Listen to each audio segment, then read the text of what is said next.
All right, 49ers fans, welcome to another episode of the 49ers Rush podcast on this early Saturday morning. I'm excited about this podcast because it gave me the opportunity to step back a little bit. We're going to talk about the 49ers. We're going to start with them, but we're also going to spend some time with your enemy, the NFC West. We're going to go through each team, and we're going to kind of just take a snapshot view of their draft, what they did well, what they did poorly, what we can take away from that. We'll mention some of the trades, but as with most NFL trades, it's not as simple as this for that. It's sometimes one trade leads to two trades. A pick can be traded 3 or 4 times before it's all said and done. So it gets really convoluted there. So we're going to be focusing on just the NFC West in general, going through each team by team, listing out their draft picks, what they did well, some of their sleepers, some of their, maybe reaches, things like that. So that's what we got here. Know your enemy, peek behind enemy lines, if you will. And I'm excited about that. Also, all the hashtag CCs, I love it. We're going to be giving away some Patreon memberships today. So the goal is to get 3 of those given away. And if you don't know what the CC is, every time we go live, you got about 90 seconds to get your hashtag CC in there. And we do giveaways all the time, whether it's shirts, jerseys, hats, or memberships. And so we're going to start off right here. Perry, congratulations, hashtag CC. You get a free month's Patreon subscription. Go ahead and email me, 49ersrushpodcast@gmail.com. We'll get that taken care of for you. And you get to watch all these breakdowns that we do on all these 49ers players. Got 2 of them done this morning, loading those currently. So excited about that. So just reach out to me. I'll relay all the information for you, how you get that set up. We'll cover that. This is all the gift of an anonymous Patreon subscriber. So I'll get 2 more giveaways later on. Yeah, if you don't know hashtag CC, then you didn't need it. Yeah, I'm with you there, man. So let's do this. Now, the 49ers draft class, it's almost impossible to grade this. Them and the Seahawks, I think, are similar. Without talking about Trey Lance, was he a pick this year? Absolutely not. But all of the draft capital that was given up, most of that draft capital was this year.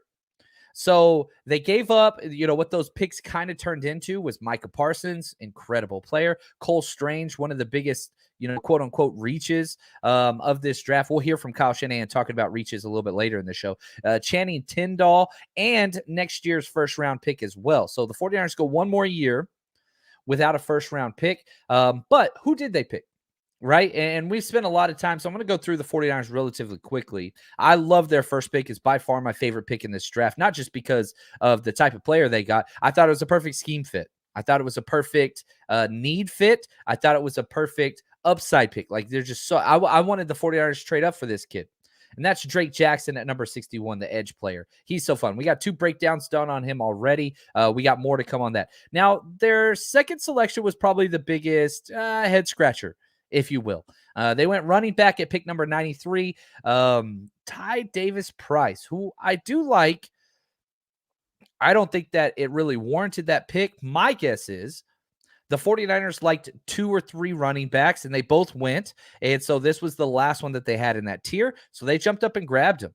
But then they finished the draft strong on that day with pick number 105, wide receiver Danny Gray. Whoo! I really like this kid. He's a lot of fun. Now, they finished that out, that first day with those 3 players, Drake Jackson, Ty Davis Price, Danny Gray. Then they came back on day 3 and just loaded up a bunch. You got guard Spencer Burford. He's a lot of fun. Very, very raw. Pick 172. You get a cornerback, Samuel Womack. Man, again, not so much raw, small, but lots of ball skills, lots of speed. I broke down his video this morning against Central Michigan. Holy cow. I really he led the MAC 3 years in a row in passes defense. Ball skills, which the 49ers kind of lack a little bit. Not something that they value as much as, just close.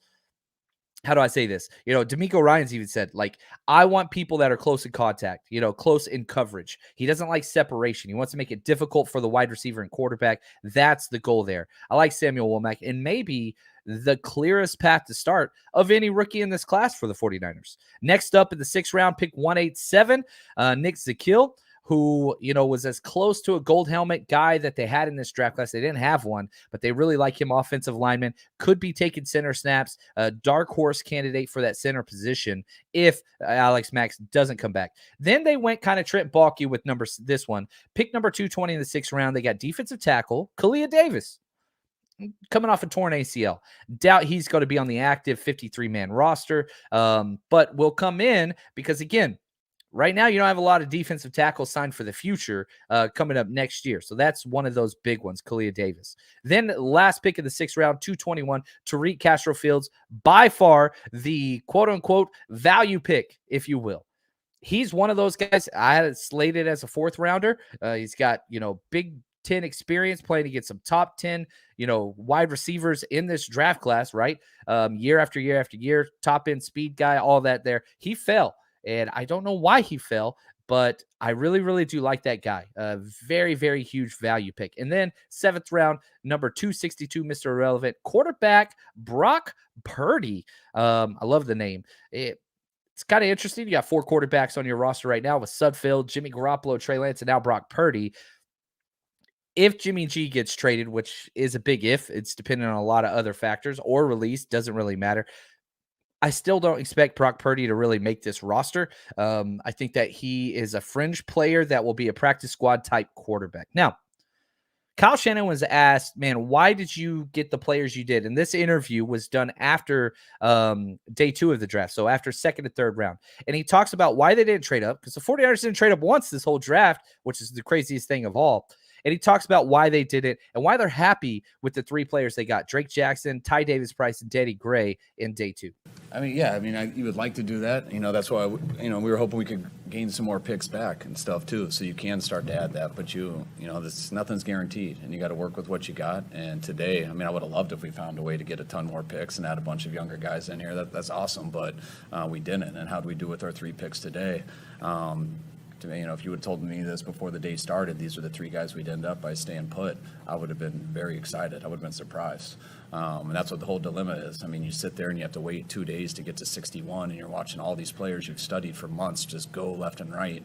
And it is really hard, especially when you feel you got a good team. And it's not going to be easy for a lot of later round guys to make it, to kind of trade your picks away just to go get one that could fill a hole that you need. But we didn't. And that's what was cool, that we got 3 guys today instead of 1. And that's what I was happy that we were able to do, and it worked out for us. And you can't always say that, but that's why the draft is a crapshoot. The hardest thing for us is when, you ask a question like where you think they're going, or do you think you overwent? Everyone understands, everyone ranks guys, and there's a perception of when everyone's going to go, but the reality of when someone's going to go is when someone picks them, and you don't know that till it happens. You see it all over when people freak out and stuff, but a lot of these guys are really good players. I saw that with New England in the 1st round. That guy's don't surprise me at all, or us. Surprised you based off of perception, because you knew everyone in the world was saying there was no way, but everyone who watched that tape, they're like, but he looks like a 1st rounder. Who's going to pull the trigger? And you never know when that one person is, because you're hoping the other 32 teams are saying, no, we've all read this. He's not going till the 3rd round. Well, that's why someone takes him in the 2nd round, because he looks like a 2nd rounder, or he looks like a 1st rounder, and we all try to figure that out too. But it only takes one team, and that's why you don't want to mess around and be too cute with that. Don't get cute. Don't get cute. You don't have to worry about that with the 49ers Rush podcast. I'm seeing some of these questions, and I want to jump into this before we move on to another team. And I know all of our podcasts are always 49ers specific, but I want to spend time on the others just because we're going to be playing them at least twice each. Tommy says this, was that free pick the price pick? It was not.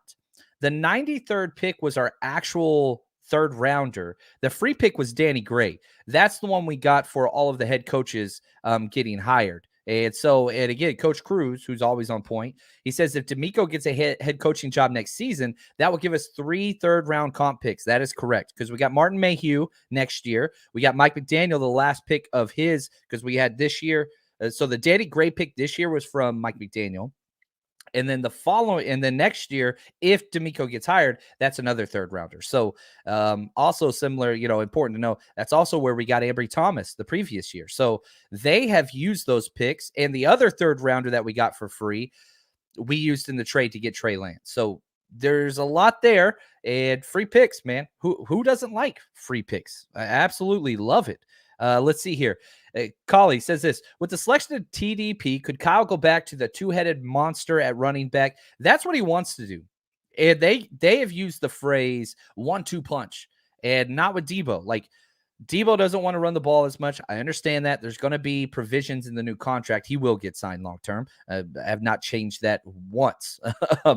So I think that they want those two guys to be there, and then maybe 1 or 2 carries for Debo a game, something along those lines for sure. But yeah, that's what they want. And I think even more important than that, Collie, Kyle has struggled with the lead, whether it was here or in Atlanta, it didn't matter. When teams stop the run, he has had a hard time. So he's trying to get that bigger bodied back that can kind of lean on defenses, bleed the clock out, win, close out games. That's where he struggled. So that's kind of the idea. If that's what if you can get that accomplished. From Draco, he says, who you think the 49ers going to beat the worst out of this team? Oh my gosh. It's Seattle. They're going to drum the living bejesus out of that team. I am so pumped about that, just because it's the older brother method, right? Like, the little brother gets beat. And when Russell Wilson was there, he had the 49ers number nonstop. And kind of one of the only few wins we had against them was that tackle by Dre Greenlaw on the 1-inch line, right? He's gone. And that team got really, really bad. It's time to make them pay. Now, let's transition and let's go to the Rams. Let's talk about the Rams. Now, they don't care about draft picks really at all. And probably next to the 49ers, they get the most comp picks. So the 49ers and Rams, they understand the comp pick strategy, and that's where they pursue and get all these picks. Now, the Matt Stafford trade, oh my gosh, you got to figure that in there. They still don't have a 2023 first rounder. That's going to Detroit next year, just like the 49ers currently don't have a 2023 first rounder. Now, they also traded for Von Miller, who's now gone. He served his purpose. They gave up the 2nd and 3rd round pick. And again, let's put some names to that. Those picks turned into Nick Bonito and Nick Cross. That's what those 2 picks, a lot of people wanted the 49ers to take Nick Cross in the 3rd round. I really, really like that kid. But Nick Bonito and Nick Cross, who were legitimately, Nick Bonito was a possibility at 61 for the 49ers and a possibility at 93 for the 49ers. But you can kind of see he's gone now. And Sony Michel, they lost their 4th rounder for that. So their picks, they trade them all. Their first pick was 104 in the 3rd round. They took a guard, Logan Bruss from Wisconsin, which was a big need for them. Again, people don't understand. The Rams lost 8 starters. 8. Now, yeah, they signed Allen Robinson. Great. Well, then they traded away Robert Woods. So that's a mixed match. They lost OBJ, right? They lost their left tackle. They lost all these guys. And so plugging your roster with these back-end guys is going to be difficult. It's completely different than what the 49ers have done. The 49ers guys that they drafted, almost not one of them will be a starter. Not one. These guys will have to start, some of them. 4th round pick 142. They went cornerback Jacoby Durant. I did like him out of South Carolina State. 5th round running back Kieran Williams out of Notre Dame. They've got a pretty deep running back kind of haul. They got a deep room there, especially with Cam Akers coming back. 6th round pick 211 safety Quentin Lake out of UCLA, local LA kid. 6th round pick number 212 cornerback Darion Kendrick, Georgia. By far my best pick of their draft. I was really high on Kendrick. The fact they got him in the 6th, I thought was very, very crazy. I didn't think he'd last that long. By far my favorite pick of their draft. 7th round pick, and again, we're getting into the deep here. 235 defensive end Daniel Hardy out of Montana State. Next 7th round pick safety Russ Yeast, the all-name team out of Kansas State. Offensive tackle AJ Arcuri out of Michigan State. Like, they are in need of linemen big time. Their first and last pick were a guard in OT. They're going to need some guys to step up.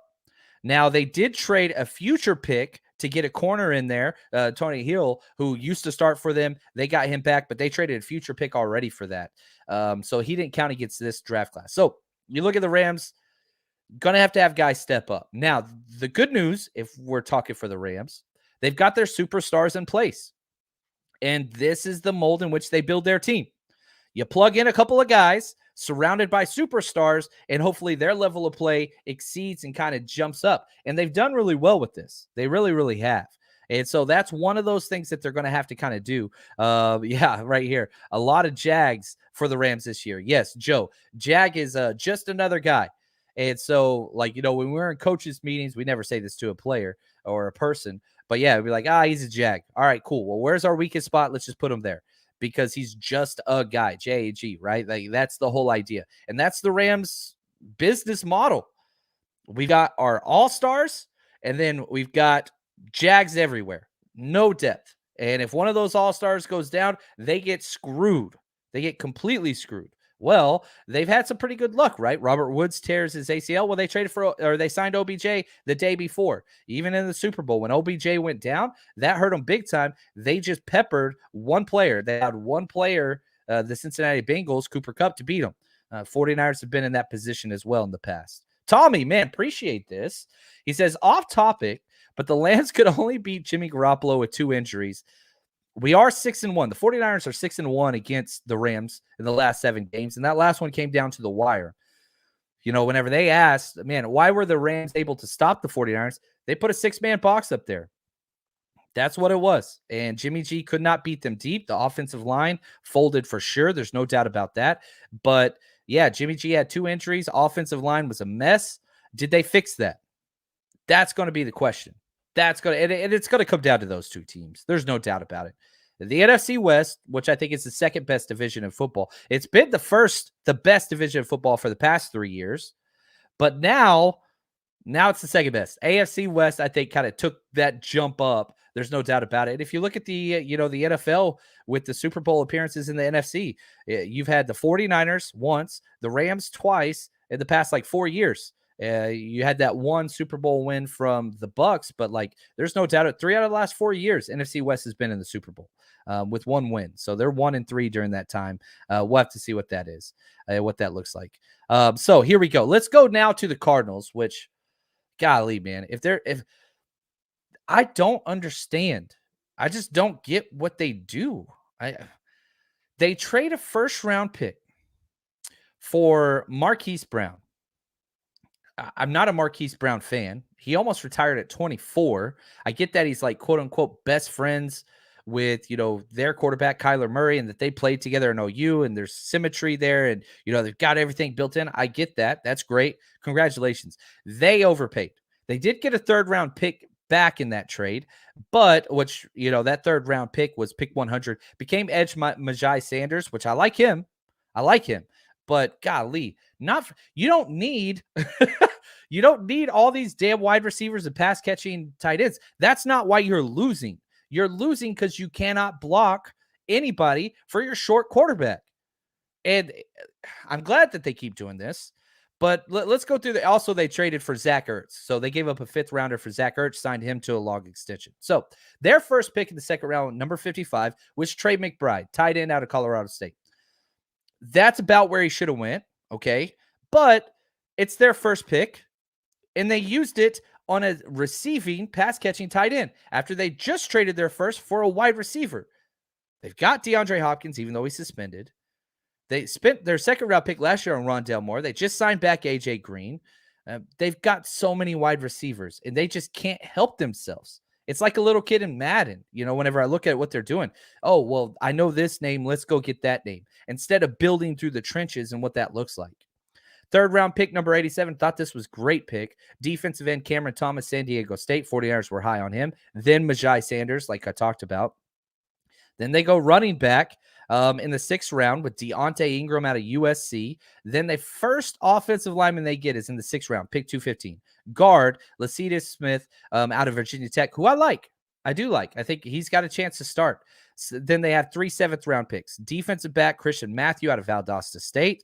Linebacker, Jesse Luketa, Penn State. They don't need linebackers. That's all they freaking draft. And then another guard, Marquise Hayes. I do not understand what the hell they are doing. I don't understand. I like that they got 2 edge players. I thought that was good. And Cameron Thomas and Majai Sanders, they're completely different players.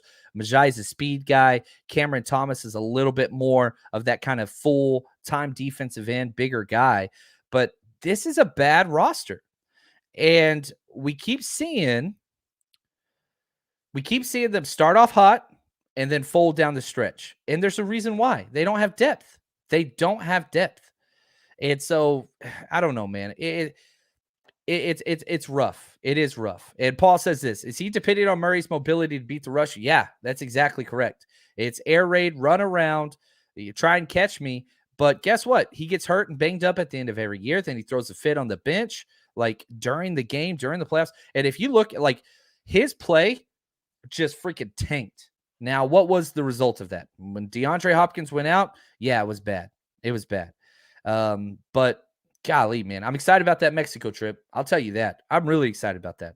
That Mexico trip's going to be insane. Now, for those of you, we're going to do another giveaway here whenever we come back. Here is an explanation of what we do on Patreon. It's the best way to support the show. Help us grow. This is the way you do it.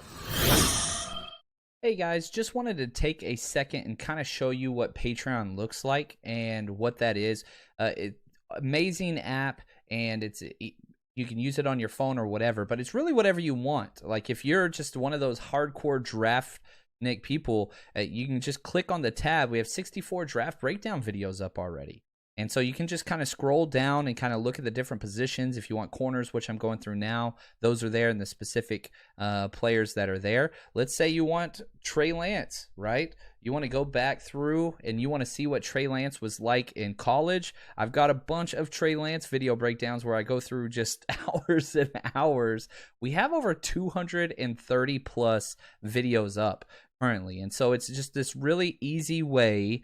The 49ers draft class. You want to see guys that we haven't seen this year. You want to go back and you want to watch some Aaron Banks. What was it that they saw in him? We didn't get to see him on the field in the regular season.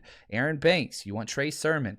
All of the draft classes there. You want to look at opponents. You want to watch Rams games, right? You just type in Rams and oops, did the wrong one. There we go. Got to clear that off. But like you can go back and you can watch all these old games that we have, and every single offense and defensive snap from the last 2 seasons, those are on there. Also, this is the best way to support the podcast. So you want to check that out, head over there. All you got to do is just type in 49ers Patreon in Google. We're the very first one that pulls up, and it's the best way to support us. So go check it out and help this podcast grow. And if you don't like it, as always, you check it out. Not your cup of tea. 100% money back, guaranteed, no questions asked. Just say, sorry, didn't use it enough, whatever. Money back guaranteed, no issues. So go check it out. I love it. I love it. Now, Coach Cruz puts up here, looks like Mostert's wife leaked the Dolphins matchup. Yeah, it does seem like the 49ers Dolphins will be playing week 17. That's going to be fun. And again, for all of the opponents, I've got it here. Let me throw this up there. Here you can see who the 49ers are playing home and away. The schedule should come out this next week. I think it's the 12th. We're traveling to all of them. So we're going to Mexico City. We're going to every away game. 49ers Rush road trip. Go get your tickets. And we're even doing 4 special weekends that are more than just our party the night before, where we're doing a whole entire weekend together. So you can get those tickets over there, up there. 49ers Rush road trip. We're doing this. Man, we're always stepping up our game. Never complacent. That's just not what we do. I'm excited about this. I'm excited about this. Now, let's go to this. Throw up, put this in the chat. Which games are you planning on going to? Throw that up. We're going to do another Patreon giveaway right here. So let me know. Throw in the chat. Which game are you most excited to attend physically that you're going to be able to make it to the game? But we'll do 2 more giveaways on this one. We'll be at all the road games. Probably going to make it out to a couple home games for sure, but it's a little more difficult to throw parties at those. I don't know. We're gonna figure something out. We'll make it work. So now let's jump into, as we keep going with this, let's talk about the Seahawks. Golly, man, I am not a fan of their draft. They've got some good picks. There's no doubt about it. But I hate what they did early on. I really don't like it. First off, obviously, they traded their franchise quarterback, best player in the history of their franchise. They traded him away because they're doing basically what Kingsbury's doing to Kyler Murray. Refused to protect him. They refused. And they also traded Sidney Jones. They give up a 6th-round pick for him. Didn't really pan out too well. So they get a top 10 pick, and they pick probably the biggest boom bust prospect in the 1st round. Now, it could hit. He could be amazing. And that's offensive tackle at the 9th pick, Charles Cross out of Mississippi State. It could work. He's a finesse tackle that has played in a system that has not produced elite talent at the tackle position. And man, it's scary. It's just Andre Dillard written all over him, but he could be great. Who knows? Not a physical run blocking guy. That's not what he does. Great feet, all those things. But man, it scares me a little bit. And whenever they picked him, I started laughing. I don't know, man. I really don't like that pick. Now, they followed that up with one of my favorite pick of their entire draft, and that was second round, number 40 overall, edge Boye Mafe, Minnesota. I love that guy. As soon as he went off the clock, I was screaming, man, 49ers trade up for edge. If they're going to trade up for edge. If they're going to trade up for edge. Boye Mafe was a guy I wanted to fall. He didn't. I thought that was a great pick by them. Another second round pick, 41, running back Kenneth Walker out of Michigan State. They got Chris Carson. They spent a first round on, the other guy that's just been a mess, that just can't stay healthy. Now they spend a top 50 pick on Kenneth Walker. Some people had as their number 1 running back. He was my number 2 running back. But that's not how you build teams with all these first and second round picks at running back. People are upset at Kyle Shanahan for picking 93rd running back at pick number 93. These guys spent a first round pick on their pass running back and now a number 41 pick. I just think that's just not how you build a team. That's just my own person. Not whenever you're a bad football team like they are. They might have one of the worst rosters in the NFL. Yeah, they got stud wide receivers. Yeah, they've got a good safety. And I'm not talking about Jamal Adams. I'm talking about Diggs. But like outside of that, it gets bad. It gets really, really bad. And so like running back, that was just, I don't know. It was a waste pick. Pick number 72, offensive tackle Abraham Lucas, Washington State. And again, he is basically the poor man's Charles Cross. So they're kind of doubling down on that tackle position with these finesse, non-pro style quarterbacks, which they want to run the ball. So I don't know. It's weird. Fourth round, 109, cornerback Kobe Bryant out of Cincinnati. I did like that pick. I really did like that pick. I liked Kobe Bryant. Fifth round pick, 153, probably one of the biggest surprises in the draft. Cornerback Tariq Woolen. He was one of those freak athletes. I just don't see him at corner prospect. He can't flip his hips. I just don't see it. Some people were talking about first or second round grade because of the metrics. You turn on the film and I was just like, nope. Fifth round, edge Tyreek Smith, Ohio State. That was a good pick. Seventh round, wide receiver Bo Melton out of Rutgers. 49ers did meet with him. And then another wide receiver, I don't know why, out of Lenore Ryan, Derek Young. So I don't know, man. I don't know. It's weird. It's interesting for sure. Just kind of how I don't like it. I really don't like the boom bust pick early. I love Boye Mafe, and then it just got worse and worse and worse. They need to build in the trenches, and they just do not do that. And I don't know. I do not see them getting much better. I just don't see it. I don't see it. Oh, what's up, DUX? He says, Carolina, I'm East Coast. We're doing the Carolina game. That's going to be a big one. I love Carolina. So just want to say thank you, DUX Stars. Congratulations. You get a free month Patreon. So reach out to us again, 49ersrushroadtrip.com. Tito says, one road game if my wife allows me. That's usually the rule it goes. That's just the way it goes. Oh, what's up, Chris? He says, I'm from Germany. So excited to go to my first Niners game. Oh my gosh, that's incredible. Chris, I want to say that's going to be incredible. Let us know what game that's going to be in. We want to promote that and get you involved with the community, sync you up with some people so that you can have a great experience coming out here. And Chris, I'd love to extend a free month Patreon to you as well. So reach out to me, 49ers Rush Podcast at gmail.com. Freaking awesome. Now, what I did, I went through and just tried looking for different ways to measure just the draft picks, not the trades. Number of picks was all relatively similar. The 49ers, Seahawks had 9 picks each. Rams, Cardinals had 8 picks each. So each team gets 7, right? There's 7 rounds. And then whenever you add the full compensation picks, should be about 8's the average. So they're right in the middle of that. Top end picks they didn't have, right? The only team to make a first round selection out of the entire, division was the Seahawks. And they went with Charles Cross, just not the biggest fan of. Offense, defensive line. Every team selected 4 except for the Rams. They went with 3.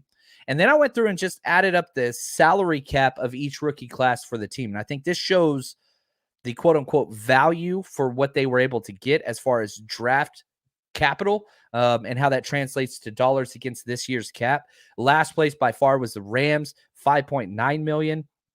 Cardinals third place, 6.4 million.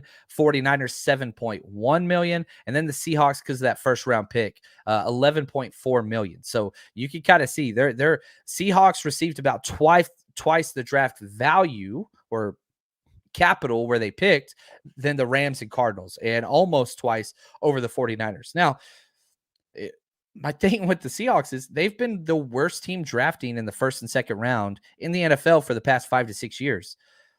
And they just keep going after boomer bust guys. I just don't understand. And you see the difference in philosophies. The 49ers draft all guys and redshirt them because they're a depth team. Kyle Shanahan wants depth. He hates how injuries have cost him seasons in the past. He wants to build depth. You have the Rams. They want their all-stars, and then just a whole bunch of other dart throws. Cardinals, they just want track guys. They want wide receivers. They want running backs. They just want outside offensive players. No clue how to build a team, and that's why they tank every single year after they start off hot. And then you got the Seahawks, which, yikes, man. They're in a rebuild mode, but they're not acting like it. You really believe Drew Lock and freaking Geno Smith are going to be the guys there? No freaking way, man. Yeah, no way. No, just no way. I do not see it at all. I don't see it. Interested in what your picks would have been for the 49ers.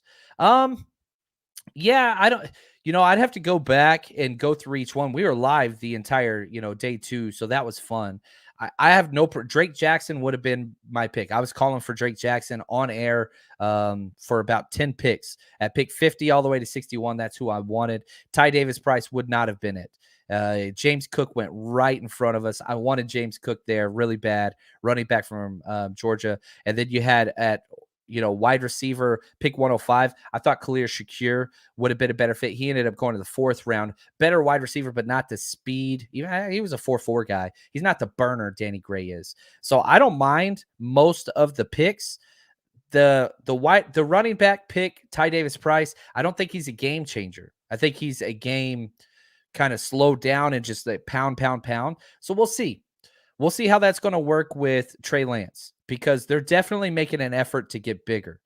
That no center, that's crazy to me that they did that. They're hoping Nick Zakil can become that. But then they got, Donovan West as an undrafted free agent. So I'll put an asterisk there and just be like, ooh, excited about that one. So anyway, so you guys are also, hopefully you enjoyed this. Just kind of put things into perspective from the NFC West.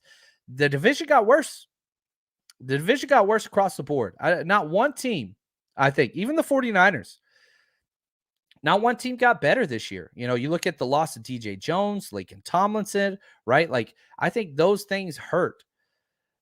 I don't think that they got better. Now, I will say this. The 49ers are the closest to staying still. The Rams lost 8 freaking starters. They got big time worse. You don't lose, Von Miller, your left tackle Whitworth, and a bunch of other starters to get better. You don't. I don't care. Bobby Wagner's great. He's not Von Miller good. Allen Robinson's great. He's okay. Bobby Trees, he's about the same as him. I just don't put that on there. And then, Seattle's just a laughing stock. Arizona got way worse. They lost their best player on their team, in my opinion, Chandler Jones. So it's a winnable division. It's going to come down to 2 teams, the Rams and the 49ers. And I think that's where, that's going to end. And so I don't know. That's kind of where I see it. But I hope you guys enjoyed this. Just wanted to put some content out there because I know we're focusing so much on the 49ers, and there's nothing wrong with that. But, just trying to find a way, I don't know, to put everything into perspective as we move forward. Man, we got mini camps, we got schedules, so much more stuff. NFL don't sleep, baby. And neither do we at the 49ers Rush podcast. A lot more content coming your way. And as always, stay strong, faithful.